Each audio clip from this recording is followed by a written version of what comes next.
Hello, everyone. My name is Safaria. I welcome you all to my YouTube channel, Life of Adi, where I share my interview experiences, where I share my life journey, what life has been lately, and everything around it. So, this video would be something different. Not different, of course, not different. This video would be on the same similar lines that how was my interview experience.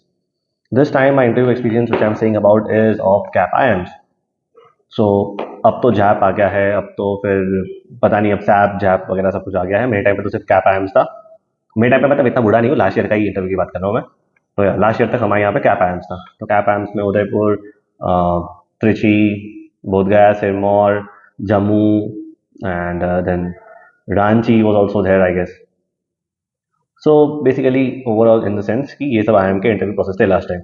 So this was the last interview process जहाँ तक मुझे याद है। नहीं, हाँ, last interview process जहाँ तक मुझे याद है। So coming to my interview experience of CAP IIMs. सबसे पहले so you have to select a location. Initially you have to fill the form of all the CAP, that is वो CAP round का आपके पास mail आएगा। And you have to basically fill the form of the all the CAP round and fill all the details over there. जो आपकी details, educational details, जो भी आपने सारे डिटेल्स जो आपने कैप कैप फॉर्म में भरे होंगे वो आपको यहाँ पे वापस भरने पड़ेंगे। Post that you have to select a location, you have to select a date जहाँ पे you will be going for an interview, और वो सबके बाद you will be good to go. सो जब आप लोकेशन भर देते हो, जब आप डेट भर देते हो, तो आपको पूछता है कि आपको कौन से लोकेशन पर इंटरव्यू देने हैं। You can choose as many locations, like there are three preferences. आपको तीनों प्रेफरेंसेस फिल करनी होती हैं and make sure that all three locations are different in a different cities. That's all. तो now the interview date, I am not sure that मेरा interview date कब था, मेरा इंटरव्यू कब हुआ था, बिकॉज मैंने अभी ढूंढना पड़ेगा, मतलब अभी ऑन द स्पॉट तो मैं नहीं निकल चुका, बट ढूंढना पड़ेगा, मिल जाएगा। सो इंटरव्यू का स्टार्टिंग में क्या हुआ था, बेसिकली हमारे टाइम पे वैट और पीआई थे। वैट मीन्स रिटन एबिलिटी टेस्ट, और रिटन एबिलिटी टेस्ट में you are given a pen and paper, आपको रूम में बिठाएंगे। और मेरे टाइम पे शायद जो जिसने कैब कंडक्ट किया था it was I M Bodh गया आई गेस। जितना मुझे याद है मेरे टाइम पे कैब आई एम बोध गया ने कन्वर्ट किया था। तो आपको रूम में बिठाएंगे। आप my location was IHM, Indian hotel management institute, that is Mumbai. तो हमको रूम में बिठाया था, क्लासरूम से बिठाया था, वहाँ पे हम सबको अलग अलग बिठा के एक सीट पे तीन लोग थे। And you would have given this thing, what we say, you are provided with answer sheets. या answer sheet worth of one page, एक पेज का आंसर शीट था, उस पर आपको सब भरना था और पेन वेन दे दिया। And then they give us a topic कि चलो ये टॉपिक पे आप बताइए, ये टॉपिक पे आप अपने two cents of views share करिए। तो उसके बाद हमने स्टार्ट किया था। सो they were given some 15 minutes, 15 minutes दिया था। 15 minutes में you have to fill all the details and everything on the topic. You have to basically write it, since it was a written ability test, तो आपको लिखना होता है उसमें, simple, very simple. So post that and yes, it was started. So this is a quick tip. So whenever you are going for VAT or whenever you are going for similar sort of exams और जहाँ पे return ability आपकी test होती है, जब मेरा तो UPSC background है तो मैंने बहुत लिखने का मेरे को प्रैक्टिस है। हैंड राइटिंग में मेजरली दो तीन चार पैरामीटर्स को लोग जज करते हैं। The first is your presentation, आप कैसे प्रेजेंट करते हो। बहुत अच्छी राइटिंग है तो वाह, फुल मार्क्स मिल जाएंगे आपको। बट कंटेंट ऑल्सो मैटर्स है, कंटेंट भी बहुत ज़्यादा मैटर करता है। बट पहले तो चीज़ों को देख के आदमी को अगर पसंद आवे तो फिर उसका एक माइंडसेट बन जाता है कि चलो उसने लिखा भी बहुत अच्छा ही होगा, because there is no more check throughs, there is a clear cut indication of what is there is clear. So basically मैं आपको बोलता हूँ कैसे लिखना होता है written ability test. The first step is that you should have a clear and concise content जो आप वहाँ पे पेपर में फिल इन करोगे। कंटेंट कहाँ से मिलेगा, what you read through, what you go through all this news on daily basis. जो आपको basis, what is this basis, जो डेली बेसिस पे आप जो भी न्यूज़ पे जाते हो तो आपको न्यूज़ से कंटेंट वेंटेंट सब कुछ मिल जाएगा, and the knowledge which you prepare for GDPI वगैरह types. Post that there should be a structure in your वैट फॉर्म्स या इन योर आंसर्स। सबसे पहले होता है header, where you introduce the topic, that is introduction, body and conclusion. कभी भी कोई भी चीज़ को मेक श्योर कभी भी कोई भी चीज़ को ब्लैक एंड वाइट नहीं छोड़ना है। ना कोई हमें एकदम स्ट्रेट फॉरवर्ड आंसर देना है, ना ही हमें एकदम घुमा के आंसर देना है। Make it clear and concise but always play in the grey area. You should, if there's some policy you don't like it, policy, no matter, no one has asked your views, but don't give shit for answers. I like this policy, I don't like this policy. Always play on the middle ground. Basically, yeah, there is some part of the policy which are beneficial, but there are also some part which are not beneficial that much, which might hamper the growth. So आपको ऐसे prepare करना होता है। Try to put in facts, try to put in figures as much as possible, and try to make a story out of it. Try to build a narrative जहाँ पे जो पढ़े उसको भी थोड़ा लगे कि हाँ चलो भाई लिखने वाले को थोड़ा तो आइडिया है about any other topic which you would be provided. Post that. अब आगे बढ़ते हैं तो then in my interview the first question was कि फिर डॉक्यूमेंट वेरिफिकेशन में भाई थे यार, they went through so much of things that for document verification you have to provide basically all the documents since what you have done, any of the things which you have participated in, or any kind of sort of things which you have mentioned in your CV or which you have mentioned in your application form.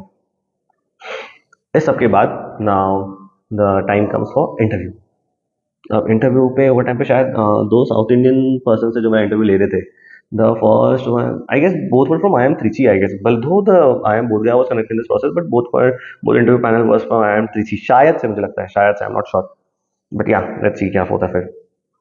So the first question which they asked me is how many IIMs are in the CAP. So this is a standard question, everyone prepares for this. तो ये standard question के answer मैंने दे दिया कि cap में कौन से IM participate करते हैं, एवरीथिंग वगैरह वगैरह सब कुछ. And then eventually they asked me the state in which all the IIMs are present. तो उसका मैंने आंसर दे दिया, तो it was like something I was very much prepared with. The second question which they asked me that was like tell me about yourself. या उन्होंने पूछा कि टेल मी अबाउट योरसेल्फ. अब मैं बोलने जाऊँ कि मैंने सपारिया, आई कम फ्रॉम मुंबई वगैरह वगैरह, मैं जब जो हम प्रिपेयर करते हैं tell me about yourself TMAY, तो मैं आंसर देते थे, उन्होंने बीच में मुझे कट कर दिया एंड वो लोग बोले कि okay you have this things mentioned in your application form, do you have any certificate for it. मेरे पास सर्टिफिकेट थे, मेरे पास सारे प्रूफ थे, तो मैंने उनको प्रूफ दिखाने लगा. तो वहाँ पे शायद मुझे लगा कि शायद मैं थोड़ा ब्रेक हो गया, तो शायद मेरा थोड़ा कॉन्फिडेंस थोड़ा ब्रो लो हो गया या तो ब्रेक हो गया, बिकॉज अचानक से कट करते तो शायद से even if you don't feel pressure you feel like oh शायद मुझे क्यों रोक दिया, क्या मैं कुछ गलत बोल रहा हूँ, क्या मैं कुछ ज़्यादा ही सही बोल रहा हूँ, कि क्या है कुछ पता नहीं चला. Post that they asked me that which is the southern most IIM. तो मैंने बोल दिया विच is the southern most IIM. फिर उन्होंने पूछा कि ओके ठीक है, तो उन्होंने पूछा कि tell me something like you might have studied about IIMs, where they are. Are you aware of in which year they were established? So I was not aware of the IIMs in which year they were established. Apart from 2-3 जहाँ मुझे उदयपुर का पता था, त्रिची का पता था, बोधगया जम्मू का पता था, बाकी मुझे IIMs का नहीं पता था कि कौन सी ईयर में वो लोग एस्टेब्लिश हुए हैं. उसके बाद उन्होंने देखा कि ओके गैप ईयर है, यूपीएससी करा था लड़का, तो उन्होंने बोला कि चलो इस अब सवाल पूछते हैं हम इसके अकेड्स पे. So they straight down came to my civil engineering days, जहाँ पे सिविल इंजीनियरिंग डेज में उन्होंने सबसे पहला सवाल पूछा. मैंने सिविल इंजीनियरिंग का बहुत प्रिपेयर किया था, but there are some stones which are left unturned, you can not prepare for them, और you might not seem important, or it might not seem that it is important to prepare for these questions, but you have to prepare your graduation subjects, graduation project or anything thoroughly. So the first question which they asked me, what is the workability of the soil? So my God grace मैंने इसका answer prepare किया था. I even gave interviews to my civil faculties, and they were very kind enough to help me throughout my this undergrad के subjects के बारे में prepare करने. Civil engineering के बारे में मुझे नॉलेज, बिकॉज मैंने इंजीनियरिंग बहुत मजे में की है, मैंने इंजीनियरिंग इतना मजे से की है, मतलब I was not a topper at all, but of course कि मैं इतना इंटरेस्ट भी नहीं था. So I was working on my candidates as a whole during my engineering days. तो जहाँ पे मैंने इंजीनियरिंग की नहीं की ऐसा टाइप में, मैं इंजीनियर हूँ पर मैं बहुत अच्छा इंजीनियर नहीं हूँ. I would rate my self, I pretty honest, I would rate my self below average, not even average. मैं बिलो एवरेज अपने आप को रेट करूँगा, बिकॉज जो इंजीनियरिंग डेज से मेरे थोड़े कोविड में चले गए और थोड़े तो बाकी मस्ती में चले गए. मस्ती एज इन की I was handling so many things at a time, तो मेरा पढ़ाई की तरफ ध्यान लगता नहीं था इतना. तो ये सब चीज़ें कोई बोलता नहीं है, पर जस्ट बिकॉज कि ये वीडियो कोई सुनेगा कोई नहीं सुनेगा, I am not sure, but I am just being clear. Post that. So ये वाला आंसर हो गया. उसके बाद उन्होंने मुझे पूछा कि what is thickness of the roof, commercial and residential. अब भाई ये सवाल तो मैं जिंदगी में कभी पढ़ा नहीं था, और मैं जिंदगी में कभी इसके लिए प्रिपेयर भी नहीं हो सकता. तो मैंने बोला कि sorry I am not aware of it. मैंने बोल दिया, डायरेक्ट स्ट्रेट फॉरवर्ड बोल दिया. And what answer was, we don't expect this from a civil engineering student. And I was like shattered. I was completely shattered. I was like, I'm very sorry, sir, for this. I'm very sorry for not knowing this answer, but I'm pretty much sure that what I have experienced in outshining in that answers. तो बोला कि अच्छा भाई इतना confidence, तो पूछो बताओ आपने कहाँ वर्क किया है, what was the entire business model, explain me in detail each and every step, how do you earn profits, what is the revenue model, what is the operating model. मैंने सारी चीज़ों का बहुत अच्छे से आंसर दिया, because that is something what I have lived, that is something what I have done very thoroughly purposely with intent. ये सब हो गया, तो उनको लगा कि शायद बच्चा अच्छा कर रहा है. तो उन्होंने मुझे और एक सवाल पूछा कि which is the oldest and which is the youngest I M in the country. बोल दिया और बोला कि which are the IIMs that are in current pipeline. मतलब वो टाइम पे IIM गुवाहाटी की बात चल रही थी, तो अभी तो शायद IIM गुवाहाटी बन गया है, that is still in the process. तो वो टाइम पे IIT को मैंने बोल दिया कि IIM Guwahati would be the youngest IIM. नहीं, यंगेस्ट IIM नहीं, मतलब अभी जो इंसेप्शन में है बेसिकली, जो बनने वाली है.